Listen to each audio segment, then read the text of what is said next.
ಏನಪ್ಪಾ ಬಿಸ್ಲಿ ತರ ಹೊಡಿತೈತಿ ತಣ್ಣಗ್ ಯಾರ ಕಲ್ಲಂಗಡಿ ಹಣ್ಣು ಹಚ್ಕೊಂಡಾರ ಕಲ್ಲಂಗಡಿ ಹಣ್ಣು ತಿಂದ್ ಬರ್ತೇನೆ.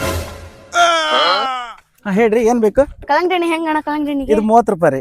30? ಹಾ ಪೀಸಿಗೆ 10 ರೂಪಾಯಿ ರೀ. ಕೊಡ್ರಿ ಅಣ್ಣ ಹಂಗಾರ 2 ಪೀಸ್. ಎಷ್ಟ್ ಬೇಕ್ರಿ? 1 ಪೀಸ್ ಕೊಡ್ರಿ ಸಾಕು. ತಗೋರಿ, ದಪ್ಪ ಐತಿ, ಚಂದ ಐತಿ, ತಿನ್ರಿ. ತಡ್ರಿ ಚೆನ್ನಾಗೈತಿಲೇ ಕಲ್ಲಂಗಡಿ ಹಣ್ಣು ತಣ್ಣ ತಣ್ಣಗ.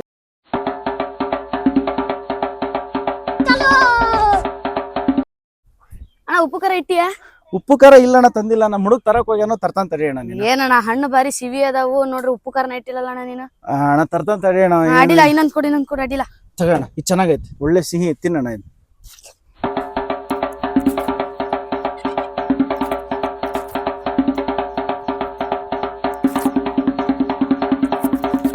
ಎಷ್ಟದಣ್ಣ?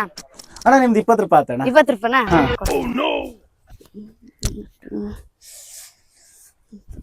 ನೋಡ್ರಿ ಮನ್ಯಾಗ ಇಟ್ಕೊಂಡಿದ್ವಿ, ಹೆಂಗ್ ಮ್ಯಾನೇಜ್ಮೆಂಟ್ ಮಾಡ್ಲಿ ದುಡ್ಡು. ಮನ್ಯಾಗ ಬಿಟ್ಬಿಟ್ಟೆ ಮಿಸ್ ಆಗಿ.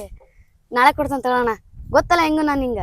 ಏನ್ ಗೊತ್ತಲ್ಲ, ಬೋಣಿಗೆ ರೊಕ್ಕನ ನೀವು ಉದ್ರಿ ಮಾಡಕತ್ತಿಯಲ್ಲ, ಗೊತ್ತಾಗಲ್ಲ ಹೆಂಗಾರ ನೋಡ, ಅಲ್ಲೆಲ್ಲ ಇಟ್ಟಿರ್ತಿ ಕೊಡು. ಇಲ್ಲ ಅಣ್ಣ ಬಿಟ್ಟು ಬಂದೇನಿ, ಇದ್ರ ಕೊಡಾಕೇನಣ್ಣ? ಒಂದು ಪೈಲ್ವಾನ್ ಗಟ್ಲೆ ತಿಂದು ಈಗ ಹಿಂಗ್ ಹೊಂಟಿಯಲ್ಲ ನೀನು, ನೋಡಿ ಎಲ್ಲಾರ ಇರ್ಬೇಕು, ಕೊಡು. ಇಲ್ಲ ಅಣ್ಣ ಇದ್ರ ಕೊಡಾಕೇನೋಣ. ಬಾಯ್ಲಿ ಈ ಕಡೆ ಅಣ್ಣ ಅಲ್ಲಿಂದ ಕಳಿಸ್ತೀರಿ, ಇನ್ನೊಂದೊಂದು ಕೊಡ್ತಿ? ಇನ್ನೊಂದ್ ಹಣ್ಣು ಯಾಕೆ ಕೊಡ್ದಣ್ಣ? ಯಾಕೆ ಹೊಡೆದಿ? ಬೆಳಗ್ಗೆ ಉದ್ರಿ ಮಾಡ್ರಿ ನಾ ಉದ್ದಾರ ಆಗದೆ. ಇವಾಗ ಇವ್ನು ಅಷ್ಟು ಹಣ್ಣು ವ್ಯಾಪಾರ ಆಗೋ ಮಟ ನೀ ಇಲ್ಲೇ ಇರ್ಬೇಕು. ಏನ್ ಮಾಡ್ಬೇಕು? ಅಷ್ಟನ್ನು ಮಾರಿ ಒಂದ್ ಸಂಜೆ ಒಳಗ. ಹ್ಞೂ ಅಣ್ಣ ಮಾರ್ತೇನೆ, ಮತ್ತೆ ನನ್ ದುಡ್ಡು ಕೇಳಂಗಿಲ್ಲ. ಆತ ಕೇಳಂಗಿಲ್ಲ, ಅಷ್ಟು ಮಾರ್ಸು. ಹಾ ಅಣ್ಣ ಮಾರ್ತೇನೆ. ನಾ ಹೆಂಗ್ ಮಾಡ್ತೇನೆ ಅಂತ ನೋಡೋಣ. ಇಷ್ಟು ಹಣ್ಣು ಇವತ್ತ ಸೇಲ್ ಮಾಡ್ಕೊಡ್ತಾನ ನಾನು. ಆತ ಮಾಡ್ ನೋಡ್ತಾನ ನಾನು. ಮಾರ್ತೇನಣ್ಣ. ಹಣ್ಣು ತಗೊಳ್ರಿ, ಹಣ್ಣು ತಾಜಾ ಹಣ್ಣು. ಬರ್ರಿ ಕಲ್ಲಂಗಡಿ ಹಣ್ಣು ತಗೊಳ್ರಿ, ಹಣ್ಣು ತಾಜಾ ಹಣ್ಣು. ಹಣ್ಣು ತಗೊಳ್ರಿ, ಹಣ್ಣು ಬರ್ರಿ ಹಣ್ಣು ತಗೊಳ್ರಿ, ಹಣ್ಣು ಕಲ್ಲಂಗಡಿ ಹಣ್ಣು ತಾಜಾ ಹಣ್ಣು. ಬರ್ರಿ ಹಣ್ಣು ತಗೊಳ್ರಿ.